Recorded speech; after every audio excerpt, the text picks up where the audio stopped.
Hey guys, and welcome to my one continue clear playthrough of Touhou 6 Embodiment of Scarlet Devil.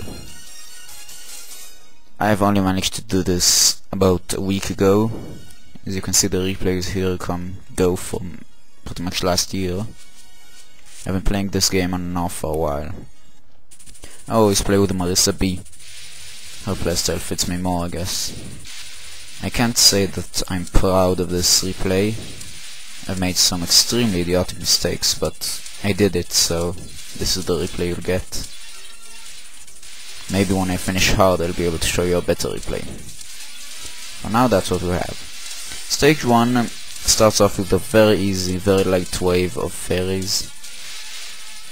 And the focus here, much more so than in any other stage, is to obtain power items.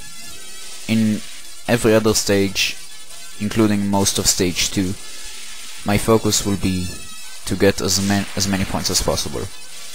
But in this stage, it's all power.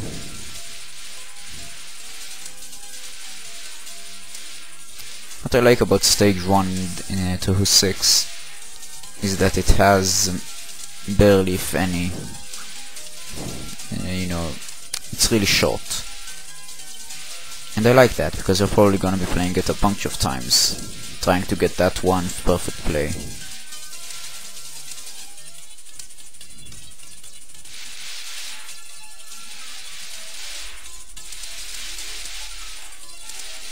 I guess I should have mentioned the mid-boss, but she's really nothing to note. Here you can see her boss form instead. Lumia isn't very good at fighting, and it shows. Grazing is very easy in this fight. If you don't know, grazing can give me points at the end of the stage. Nightbird, or first spell card, unless you're playing on normal, or on hard or lunatic. It's not very hard. You just have to move a little bit every time. First of many stupid mistakes here. In trying to get many grazes, I went between the lasers instead of to the side like I am now. And I had to bomb out. Demarcation. Her one good spell card on normal, and even then it's not all that hard. You just have to get used to the crisscrossing bullets, which are really the bane of my existence. I hate crisscrossing bullets. Stage 2. Stage 2 starts off for Marissa B with a bomb. This is the ideal way to do it. Gets you all the power items, plenty of points, and gets through this barrage that you have no way of completely destroying without a bomb. You get a replacement bomb at the mid-boss, so don't worry about it.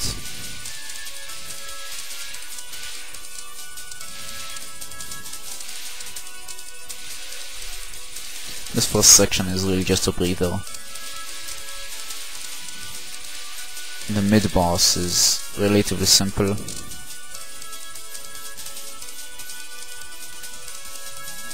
She supposedly has a name, which is just, well, in Japanese it means ice fairy or whatever. I never checked. She's not very hard. You'll notice that I got to max power before her. This is very rare, in fact that's the first time I've ever done it. Usually I get max power right after her. This shows I've beaten her so fast that the after boss enemies, after you beat a mid-boss, and then if you've beaten it fast enough, some enemies should spawn that wouldn't have spawned if you were to beat him more slowly. In this case I beat her so fast that the enemies only started spawning a couple of seconds after that. We haven't even seen her third attack on this attempt. And she has 3, yeah. So now, probably the most popular character in, well, ever. She debuted in this game, and well, she's not very challenging. Icicle Fall. No doubt everybody has heard of her infamous Icicle Fall on easy, and if you haven't, go check it. On normal it's a bit harder, but nothing serious. Really, there's no reason to lose any lives or bombs unless you're stupid like me and fly straight into a trap in Lumia. As I was saying, there's no reason to lose lives or bombs until Hong Mei Ling at least, and even then it's very possible to do it without getting hit once. It's just that I'm kinda bad at not screwing up.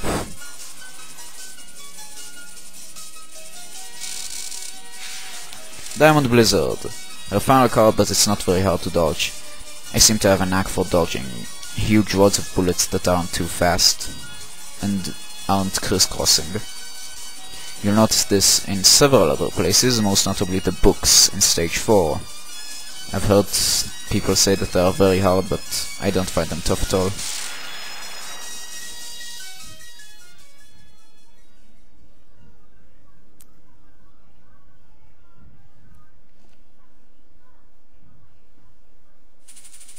If the first two stages were more like an introduction to the game, then Stage 3 is where you really start playing it. It starts off ironically with very easy 3 points, as you can see here. But these fairies, if you don't understand that they're all shooting straight at you, it can be tough because they'll fill the entire screen with bullets as you frantically try to run away. It gets even crazier when you're playing on Hard or Lunatic, because the bullets, they shoot those spears in 3 directions. Yeah, it's very confusing, totally fills up the screen.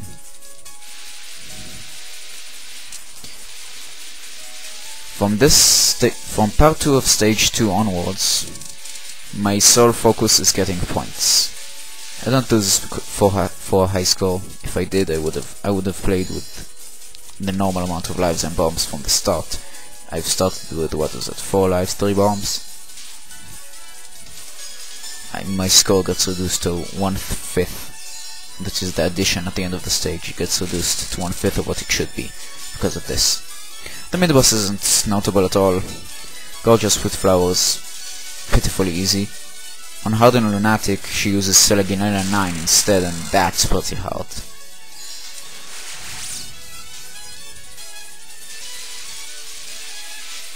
The second part of this stage is, well, pretty much the same thing over and over. Fairies come down, shoot these things, and then other fairies come down and shoot spears.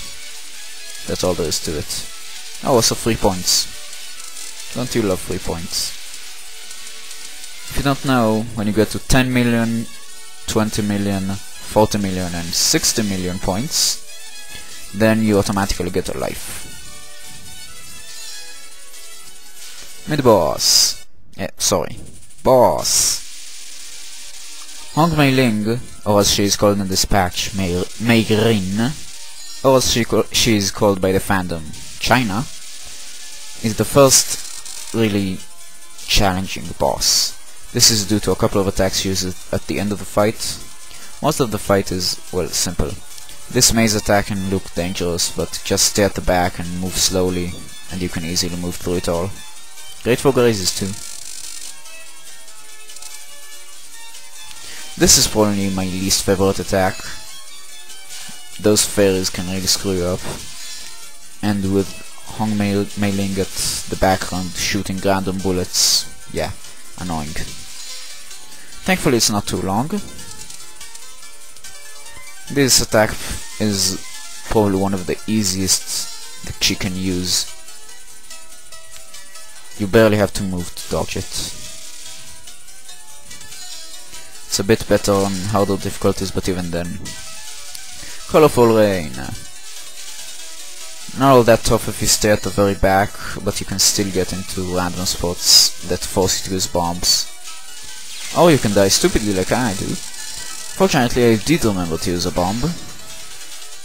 Bombing out, that is, using a bomb just as you die, is kinda hard. You need to do it in the 10th of a second after the bullet hits you. I bombed out here because I thought I'm gonna die. I probably wasn't. Still, safety first.